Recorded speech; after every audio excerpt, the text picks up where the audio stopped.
लड़की का मुझसे सवाल था कि सर मैं उस शख्स से बदला लेना चाहती हूँ, क्योंकि उस शख्स ने पहले मुझसे मोहब्बत की, पहले मेरे साथ उसने टाइम पास किया, फिर वो छोड़कर चला गया, मुझसे चीट किया, धोखा दिया। लेकिन जब वो फिर आया, उसने मुझसे माफ़ी मांगी, मैंने उसे माफ़ कर दिया, फिर लाइफ में मौका दे दिया, लेकिन फिर वो शख्स मुझे छोड़कर चला गया। लेकिन अब उसका धोखा मुझसे बर्दाश्त नहीं हो रहा, मुझे उससे बदला लेना है। मैं मानता हूँ कि दिल टूटना आसान नहीं होता, और ख़ास करके ऐसी जगह से आपको जो है ना वो धोखा मिले कि जहाँ आपको अंधा एतबार होता है। याद रखिएगा कि जब कोई शख्स आपको छोड़कर जाता है तो आपका सबसे ताकतवर बदला ये होता है कि आप ख़ुद को इतने मजबूत बना दें कि वो शख्स आपकी अहमियत समझने के लिए मजबूर हो जाए। वो दिन याद रखें जब आप कमज़ोर थे, आप ख़ुद को टूटा हुआ महसूस कर रहे थे, रो रहे थे। अब आपके पास वो लम्हा है कि ख़ुद को जोड़ें, ख़ुद को नई महारतें सिखाएं, ख़ुद को आगे बढ़ाएं, ख़ुद को कामयाब बनाएं। नफसियाती बदला ये नहीं है कि आपको जैसे तकलीफ़ हुई उसको भी तकलीफ़ में डाल दें, बल्कि उसको ये तकलीफ़ दें कि आप उस मकाम पर पहुंच जाएं कि वो आपके पीछे हो, आप उसकी मौजूदगी आपके लिए बेमानी हो जाए। समझ आ रही है बात की कि वो देखकर आपको काश काश करता फिरे कि काश मैंने उस टाइम इस शख्स को धोखा ना दिया होता, तो आज मैं भी इसके साथ किस बुलंदी को छू रहा होता। तो बदला वो होता है कि कोई इंसान हमारे लिए पछताए।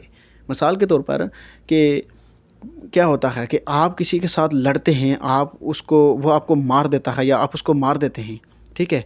तो एक बंदा मारता है तो फिर क्या होता है कि जब मार देते हैं तो अगले वाला बंदा हमें कुछ नहीं कहता, तो फिर क्या होता है फुल वक्त तो हमने उसको मार दिया होता है, लेकिन बाद में हमारे दिल में क्या होता है कि एक एहसास पैदा होता है कि यार मैंने गलत कर दिया। लेकिन अगर उसने भी कुछ किया हो तो आगे से तो ये एहसास कभी भी नहीं पैदा होना था। लेकिन क्या हुआ, उस पर्सन ने खामोशी अख्तियार की, और वही खामोशी उसकी हमारे दिल में जो है ना वो ऐसा मकाम ले आई कि हमारा दिल रिग्रेट करने लगा कि मैंने गलत कर दिया। तो यही मकाम जब आप ऊपर लेकर जाएंगे तो वो रिग्रेट करेगा और उससे आपका बदला पूरा होगा। तब आपको सुकून भी मिलेगा कि देख लो ये वक्त मुझे छोड़ कर गया था, वो वक्त आप याद करेंगे कि आज देखो कि मैं किस मकाम पर हूँ।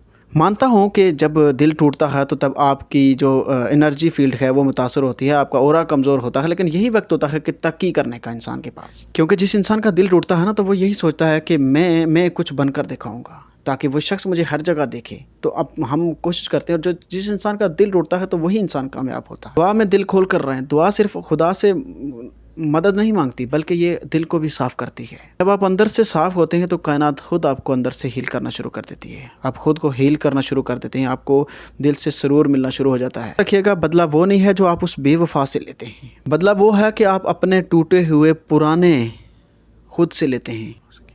खुद को इतना बुलंद करना है कि बेवफा की याद भी आपकी अजमत को छू ना सके। ठीक है, अपना बहुत सारा ख्याल रखिएगा।